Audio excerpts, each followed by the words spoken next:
ഞാൻ എല്ലാ വർഷവും ഇതുപോലെ നല്ലപോലെ കിളച്ചൊരുക്കി ഇടാറുണ്ട് ഉണക്ക സമയത്ത്. അത് എനിക്കൊരു താല്പര്യമാണ് അത്. ഭൂമി നല്ലപോലെ കിളച്ച് കിടന്നില്ലെങ്കിൽ എനിക്ക് കാണുന്നത് ഇഷ്ടമല്ല. അതുകൊണ്ടാണ് എത്ര കാശ് ചിലവായാലും അത് ഞാനത് ജയിച്ചിടും.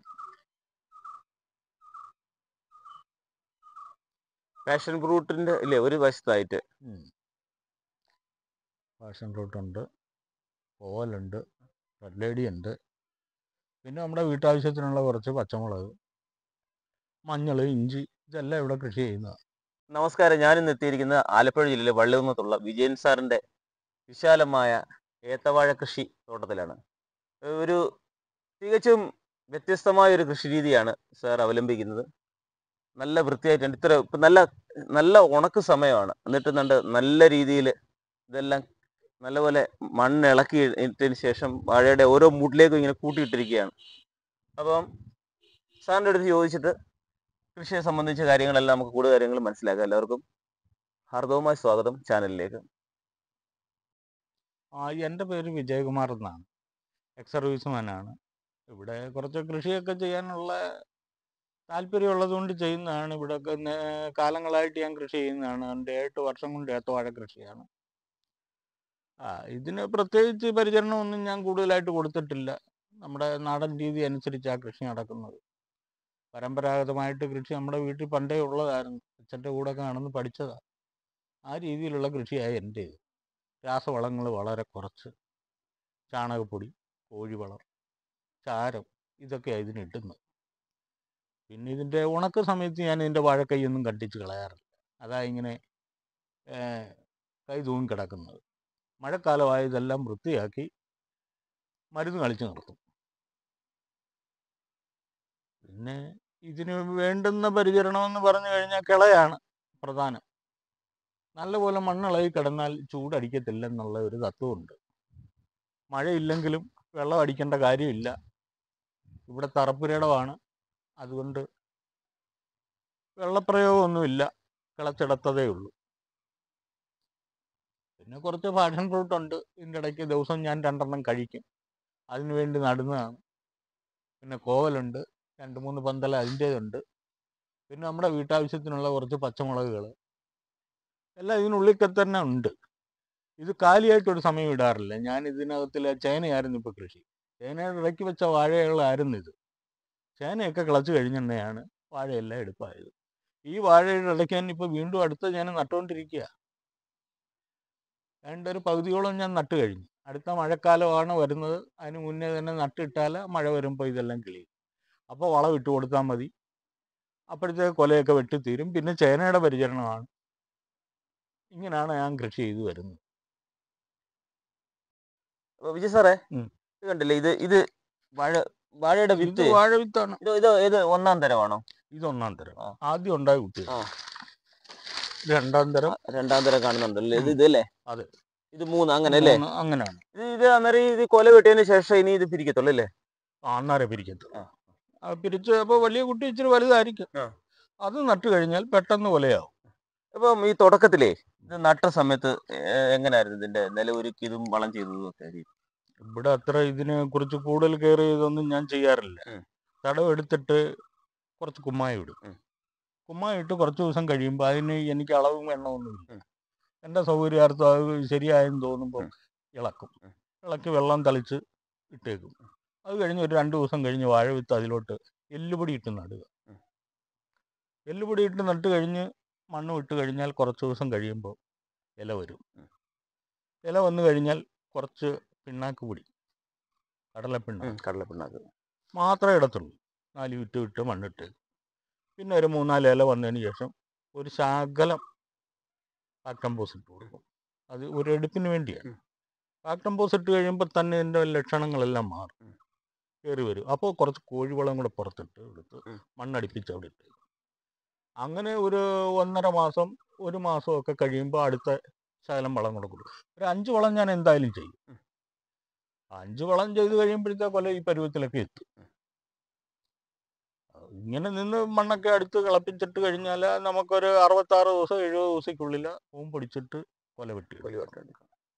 ഇപ്പം സാറേ, ഇനിയിപ്പോഴേ നമ്മുടെ ഈ വാഴയുടെ വരുന്ന രോഗങ്ങളെ കുറിച്ചൊക്കെ രോഗം ഇതുകൊണ്ട് ഇതിനൊരു ചെറിയ ഇത്രയും ഉണ്ടെങ്കിൽ ഇതിന് എന്ത് പറ്റിയത് ഈ വാഴയ്ക്ക് ഈ ശരിക്കും? വാഴയ്ക്ക് പറ്റിയെന്ന് പറഞ്ഞാൽ ഇതിനകത്തെല്ലാം ചേനയായിരുന്നു. ആ. വലിപ്പമുള്ള ചേന നിന്നതിൻ്റെ അടുത്ത് നിന്ന വാഴകളാ ചെറുതായിപ്പോയി. അതിന്റെ വളം ചേന പിടിച്ചില്ലേ? ചേന വളം പിടിച്ചല്ല, ചേനയായിരുന്നു ഇത് നട്ടിരുന്നത്. അതിന് വളം കൊടുത്തു. വാഴയ്ക്ക് പ്രത്യേകിച്ച് വളം കൊടുത്തില്ല ഈ വർഷം. അതുകൊണ്ടാണ് ഇത് ശകല ഒരു വലിപ്പക്കുറവ്. എന്നാലും ഇത് കുലച്ച് വരുമ്പോൾ മറ്റേനോടൊക്കെ കിടപിടിക്കും. ഇത് ആകാൻ കിടക്കുന്നേ ഉള്ളൂ. പിന്നെ വാഴക്കുട്ടികളുടെ ഒരേ ലെവലിലല്ലായിരുന്നു ഇപ്രാവശ്യം എനിക്ക് വാഴക്കുട്ടി. സാധാരണ എന്നേരമേ നമ്മുടെ ഈ വാഴയ്ക്കൊക്കെ നമ്മള് അനുഭവത്തിൽ എന്ത് രോഗങ്ങളൊക്കെയാ വരുന്നത്? രോഗങ്ങൾ പിണ്ടിപ്പുഴു ആണ് കൂടുതലായിട്ട്. മാണപ്പുഴു, പിണ്ടിപ്പുഴു ഇതൊക്കെ ഉണ്ടാവും. ഇതിനൊന്നും ഇല്ല. ഇതൊന്നും ഒറ്റ രോഗം വന്നിട്ടുള്ള വാഴകളല്ല. സാറേ, ഈ സാറിന്റെ ഈ വാഴത്തോട്ടത്തിൽ നിന്നും മാണപ്പുഴുവും പിണ്ടിപ്പുഴുവിന്റെ ഒന്നും രോഗം വരുന്നില്ലെന്ന് പറയുന്നത്, അതിന് സാർ എന്താ ചെയ്യുന്നത്? ഞാൻ ഇതിന് ചെയ്യുന്നതെന്ന് പറഞ്ഞാൽ ആദ്യം തന്നെ ഈ വിത്ത് നല്ലപോലെ വൃത്തിയാക്കും. നടുന്നതിന് മുമ്പ് വെള്ളം ഒഴിച്ച് കഴുകി വൃത്തിയാക്കിയിട്ട് ഇതിനകത്ത് സൂഡോമോണസ് വെച്ചിട്ട് 2 ദിവസം കഴിഞ്ഞേ ഇത് നടത്തുള്ളൂ. തോന്നുന്നത് വെയിലത്ത് വെക്കത്തില്ല, തണലത്ത് വെച്ച് ഉണക്കി നടാറുള്ളൂ. പിന്നെന്ന് പറഞ്ഞു കഴിഞ്ഞാൽ ഇതിന് ചാണകം ഞാൻ ഇടാറേ ഇല്ല. ചാണകം ഉപയോഗിക്കാറേ ഇല്ല. ചാണകം ഇട്ട് കഴിഞ്ഞാൽ ഇതിലെ പിണ്ടിപ്പുഴുവിന്റെ ഭയങ്കര ശല്യമാണ്. കുണ്ടളപ്പുഴു അതൊക്കെ ഈ ചാണകത്തിൽ നിന്നുണ്ടാകും. സംസ്കരിച്ച ചാണകം എല്ലാം ഇടേണ്ടി വരും. അതിനൊക്കെ വില കൂടുതലും പ്രയത്നം കൂടുതലുമാണ്. അപ്പൊ നമുക്ക് ചെലവ് ചുരുങ്ങിയ രീതിയിലാണ് കൃഷികൾ ചെയ്യുന്നത്.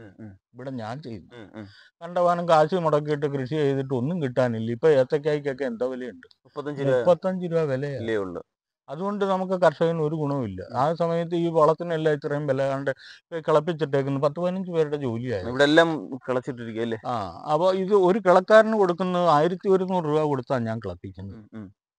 അങ്ങനെ നോക്കുമ്പോൾ നമുക്കത് നഷ്ടത്തിൽ. കൃഷി നഷ്ടമായിട്ട് വരും. ഇവിടെ പന്നിശല്യം ഉണ്ടോ? പന്നിശല്യം ഉണ്ട്. ഒരുപാട് പന്നികൾ ഇവിടെ തന്നെ വളരുന്നു. പക്ഷെ ഇതിനകത്തിൽ ഒരെണ്ണത്തിനും കയറാൻ ഞാൻ സമ്മതിക്കുന്നില്ല. നല്ലപോലെ ബന്ധവസാക്കി ഇട്ടേക്കുക. അതുകൊണ്ടാണ് ഇതിനകത്ത് നമുക്ക് എന്തെങ്കിലുമൊക്കെ ചെയ്യാൻ ഒക്കുന്നത്. കഴിഞ്ഞ പ്രാവശ്യം എതിലെയോ ഒരു പന്നി കയറിയിട്ട് നമ്മുടെ 100 ചേനയ്ക്കെങ്കിലും കേടുപാട് വരുത്തില്ലേ. അതിനുശേഷം കുറെ കൂടെ ബലപ്പെടുത്തി പിന്നെ കയറിയിട്ടില്ല. പിന്നെ ഈ പുഴു ഉണ്ടാകുന്നതെന്ന് പറഞ്ഞാൽ ചാണകത്തിൽ നിന്ന് തന്നെ കൂടുതൽ. പിന്നെ ഞാൻ ഇതിൻ്റെ ഈ വാഴക്കൈക്ക് അടിയിൽ ഈ മേപ്പോട്ടൊരു 4-5 കവള് വന്നു കഴിയുമ്പോൾ ഡോക്ടർ വാഷ് എന്നും പറഞ്ഞൊരു സോപ്പുണ്ട്. അലക്ക് സോപ്പാ. അത് നമ്മുടെ നഖത്തിനിടയിൽ കൊള്ളുന്ന രീതിയിൽ കണ്ടിച്ചിട്ട് 2-3 കവളിലിട്ട് കൊടുക്കും. മഴയാകുമ്പോൾ ഇതിങ്ങനെ ഒലിച്ചിറങ്ങി എൻ്റെ തണ്ടേ കൂടെ എൻ്റെ ചവിട്ടിപ്പോവും. അപ്പോൾ ഇത് കൂടുതലായിട്ടൊന്നും അതിൻ്റെ ആക്രമണം ഉണ്ടാകുന്നില്ല, ഒരിക്കലും ഉണ്ടായിട്ടുമില്ല. സോപ്പിൻ്റെ അതാണ് ഞാനിവിടെ ചെയ്യുന്നത്. ഇപ്പം എല്ലാവരും പല രീതിയിലാണ് ചെയ്യുന്നത്, ഞാൻ ഇതാ ചെയ്യുന്നത്. പിന്നെന്ന് പറഞ്ഞാൽ മാണപ്പുഴു, പിണ്ടിപ്പുഴു എന്നൊക്കെ പറഞ്ഞ കൊല ഒരുമാതിരി പൂമ്പൊക്കെ ഒടിക്കാറാകുന്ന സമയത്താണ് ഇത് കയറുന്നത് പിണ്ടിയിൽ. മഴക്കാലം ആണെന്നില്ല അതിൻ്റെ ശല്യം. അതിന് നമ്മൾ അതിൻ്റെ വാഴക്കൈയെല്ലാം കണ്ടിച്ച് ഒരുക്കി വിടണം. ഇട്ട് കഴിഞ്ഞാൽ ആ ശല്യം നമുക്ക് കാണാനും ഒക്കും, കയറത്തില്ല. പക്ഷെ ഇപ്പൊ ഉണക്കായതുകൊണ്ട് ഈ കായ് ഒന്നും ഞാൻ മുറിച്ചിട്ടില്ല. പാത്തി എടുത്തിട്ടിരിക്കുക അല്ലയോ? അപ്പോൾ പാത്തി എന്ന് പറഞ്ഞാൽ ഇവിടെ ഈ മഴക്കാലം വന്നു കഴിയുമ്പം വെള്ളം കയറി തിങ്ങിയാലേ പെട്ടെന്ന് ഒഴുകിപ്പോകാൻ പ്രയാസം കിട്ടും. അതുകൊണ്ട് ഈ പാത്തി എടുത്താൽ അത് ഒഴുകി അങ്ങ് മാറിക്കോളും. നമ്മുടെ ഈ കൃഷിയിലൊന്നും ബാധിക്കത്തില്ല. അതിനു വേണ്ടി ഇട്ടേക്കുന്ന. സാറിന്റെ ഈ ഒരു കുല ഇത് ഇപ്പം വിളഞ്ഞു വരുമ്പോ എത്ര കിലോ ആണ് ഉദ്ദേശിച്ചത്? ഇത് വിളഞ്ഞു വരുമ്പോ ഒരു 12 കിലോ എങ്കിലും കുറയാതെ കാണും. ഇപ്പൊ അത് കൂമ്പൊടിച്ചതേ ഉള്ളൂ. നാടനാണ്. തനി നാടൻ കൃഷിയേ ഉള്ളൂ ഇവിടെ.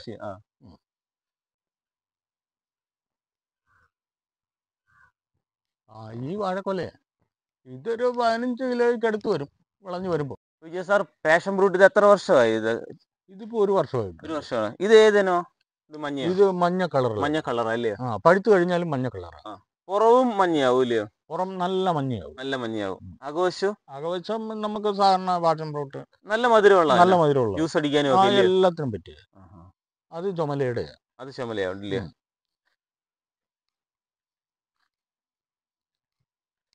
ഇത് ഓലിരിക്കാം. ഇതിപ്പോ പൊഴിഞ്ഞു പോയതാണ്. ഇത് ഏതിനാണ്? ഇത് ചുമലയാണ്. ഇപ്പൊ ഇത് 1 വർഷമായതേ ഉള്ളോ? ഇത് രണ്ടിനും ഒരു പ്രായം. ഇതിന് വില കൂടുതലുണ്ട് ചുമലയ്ക്ക്. ഇപ്പൊ 120 രൂപ വിലയുള്ള സാധനം. ഇതിന് പ്രത്യേകിച്ച് എന്തെങ്കിലും പരിചരണം ആവശ്യമുണ്ട്? പ്രത്യേകിച്ച് ഒന്നും വേണ്ട. പന്തല് കയറ്റി വിട്ട് അത് പടന്നോളൂ. കിളികള് ശരിക്കും വന്ന് തിന്നും. അതിന് നമ്മൾ കവർ കെട്ടിയിട്ടേക്കും. കിറ്റ് കെട്ടിയിട്ടേപ്പുണ്ട്. ഇതിന് 1 കിലോയ്ക്ക് എന്ത് വില ലഭിക്കും? 120 രൂപ വിലയുണ്ട്. 120 രൂപ ലഭിക്കും. ഇത് ദിവസം എനിക്ക് 2 എണ്ണം കഴിക്കണം. അതുകൊണ്ടാണ് ഞാനിത് കൃഷി ചെയ്യുന്നത്. അത് നല്ല ആരോഗ്യത്തിന് നല്ലതല്ലേ? ആരോഗ്യത്തിന് ബിപി എന്റെ കുറഞ്ഞ അങ്ങനാ. ബി പി കുറയാൻ നല്ല ഇതല്ലേ? ഹൈപ്പർ ടെൻഷൻ ആയിരുന്നു എനിക്ക്. അതിപ്പോ ഒരുപാട് കുറവുണ്ട്. 120 കൊണ്ടുവന്ന ഇതിന്റെയാണ്. ഇത് രാവിലെ ഇത് കഴിക്കില്ലേ? രാവിലെ 2 എണ്ണം ദിവസവും കഴിക്കും. ബി പി പേഷ്യൻസിന് ഇത് പാഷൻ ഫ്രൂട്ട് കഴിക്കുന്നത് എല്ലാവർക്കും നല്ലതാ. പറ്റുമോന്ന് എനിക്കറിയത്തില്ല. ആ. എനിക്കിത് ഫലവത്താണ്. അതെ അതെ, നമ്മുടെ അനുഭവം കൊണ്ട്. അനുഭവം കൊണ്ട്. പിന്നെ ആൾക്കാരൊക്കെ ഇത് വന്ന് നല്ല ഫ്രീ ആയിട്ട് മേടിക്കുന്നുണ്ട്. അവർക്കും ഇതുപോലെയുള്ള അനുഭവം ഉണ്ടായി കാണുമല്ലോ. ഇവിടെ വന്ന് വാങ്ങിക്കുന്നുണ്ടല്ലേ? ഇവിടെ വന്നും മേടിക്കുന്നുണ്ട്. വിപണി ചെല്ലുമ്പോഴും നോക്കിയിരിക്കുന്നുണ്ട്. ഇതിനെന്തെങ്കിലും വളം ചെയ്യുന്നുണ്ടോ?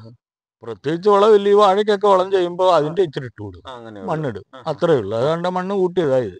ഇപ്പൊ ഉണക്കൊക്കെ ആയി. ഇനി ഇതിന്റെ ചുവടൊക്കെ ഒന്ന് കിളച്ച് വെള്ളം ഒഴിച്ച് ഇച്ചിരി വളമിട്ട് മണ്ണ് അടുപ്പിച്ചിടണം. ഇതിനെന്തെങ്കിലും രോഗങ്ങൾ വരുന്നുണ്ടോ? ഇതിനൊരു രോഗം കണ്ടിട്ടില്ല. പുഴുശല്യോ അങ്ങനെ ഒന്നും കണ്ടില്ല. പിന്നെ ചെറുത് ചിലത് ചെറുതും ചിലത് വലുതും അങ്ങനെയാണ്. അല്ല, എല്ലാ പൂവും കായാവോ അങ്ങനെ കൊഴിഞ്ഞു അത് പോകുന്നു? പ്രത്യേകിച്ച് ശ്രദ്ധിച്ചിട്ടില്ല. ഇവിടെങ്ങും കൊഴിഞ്ഞു വീണോ ഞാൻ കണ്ടിട്ടേ ഇല്ല. പൂവായാലും കായായാലും ഒന്നും പൊഴിഞ്ഞിട്ടില്ല. ഇവിടെ വെള്ളമുള്ള ഏരിയ ആയതുകൊണ്ടായിരിക്കും നനവ്. നല്ല സൂര്യപ്രകാശം ലഭിക്കുന്നുണ്ട്. അതുകൊണ്ട് ഇത് മരമില്ലാത്തത് ഞാൻ നട്ടേക്കുന്നത്. സൂര്യപ്രകാശം ലഭിക്കേണ്ടതിന് അങ്ങനെ ഇതുണ്ട്. അത് മിക്കവാറും ഉള്ള കൃഷികൾക്കെല്ലാം അത് ആവശ്യമാണ്, സൂര്യപ്രകാശം. ഇതിന് രാസവളങ്ങളെക്കാട്ട് നല്ലത് ജൈവവളങ്ങളാ അല്ലേ? ഇതിപ്പോ രണ്ടും ഇതിന് ഇച്ചിരിച്ചേ കൊടുക്കും. കുറച്ച് ഈ വാഴയ്ക്ക് എന്ത് വളം ചെയ്യുന്ന അതാ ഇതിനും കൊടുക്കും. ആ സമയത്ത് ഇതിനും കൊടുക്കും.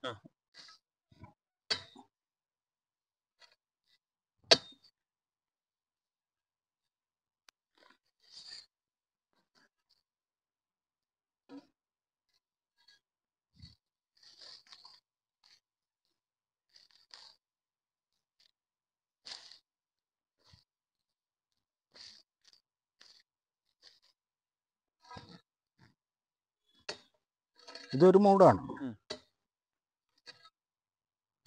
ഏകദേശം 1 കിലോയിൽ കൂടുതൽ വരുമല്ലോ. വരും. അങ്ങനെയുള്ള തടവ് ഇതിലുണ്ടല്ലോ.